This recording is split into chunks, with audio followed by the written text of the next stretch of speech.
कर्नाटक चुनाव से पहले राज्य में गरमाई सियासत। पीएम मोदी को नालायक बेटा कहना कांग्रेस को पड़ा भारी।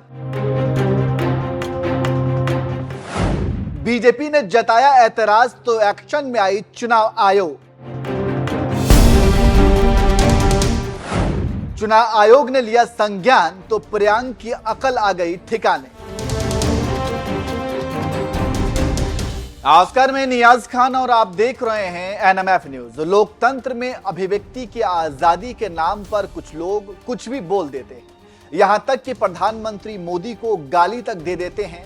ऐसे लोगों को शायद अभिव्यक्ति की आजादी का मतलब ही नहीं पता और आलोचना करने में शब्दों की मर्यादा को भी भूल जाते हैं। आपको याद होगा, प्रधानमंत्री मोदी ने अभी हाल ही में बताया था कि उन्हें अब तक 91 बार गालियां दी जा चुकी हैं। अभी इस चुनाव में भी कांग्रेस ने फिर से मुझे गालियां देने का काम शुरू कर दिया है। मैंने देखा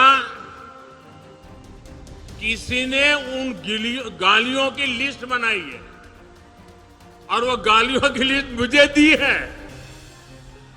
अब तक मुझे ये कांग्रेस के लोगों ने 91 टाइम अलग अलग गालियां दी है।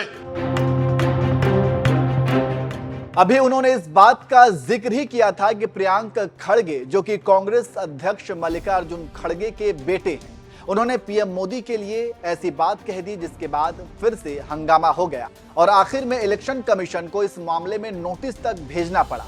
तो चलिए आपको बता देते हैं कि आखिर इलेक्शन कमीशन को कारण बताओ नोटिस क्यों भेजना पड़ा और प्रियंका खड़गे प्रधानमंत्री मोदी के लिए क्या कह दिया था।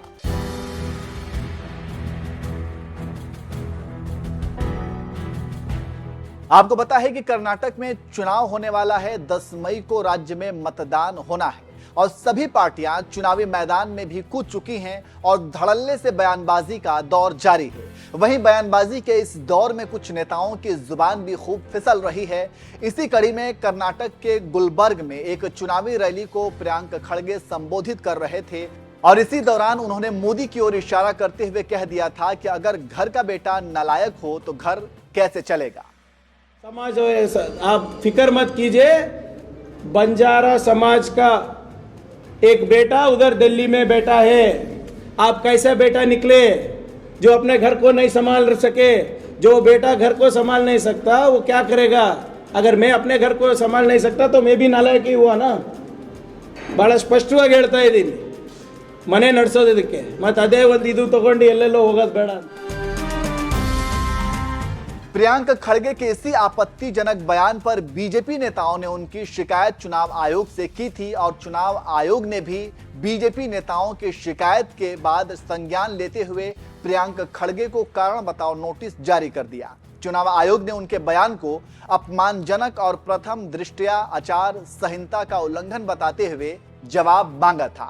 प्रियंका ने एक ट्वीट में कहा, आदर्श आचार संहिता के कथित उल्लंघन पर चुनाव आयोग के नोटिस का जवाब दिया।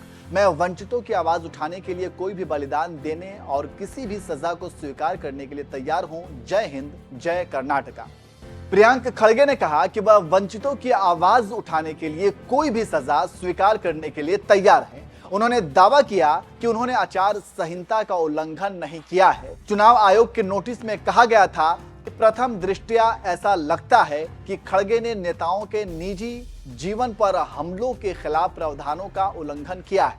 इसके जवाब में प्रियंका ने इस बात से इनकार किया कि उनकी टिप्पणी व्यक्तिगत हमला या दुर्भावनापूर्ण थी।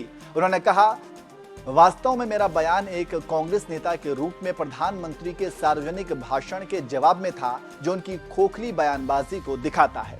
तो इस तरह से आप समझ सकते हैं कि किस तरह से कर्नाटक में चुनाव से पहले माहौल बना हुआ है और मतदाताओं को लुभाने के लिए किस तरह कांग्रेसी नेता प्रधानमंत्री मोदी के लिए अपशब्द भाषा का इस्तेमाल कर रहे हैं, जो कि देश के प्रधानमंत्री के लिए इस तरह की भाषा को किसी भी तरह सही नहीं ठहराया जा सकता है।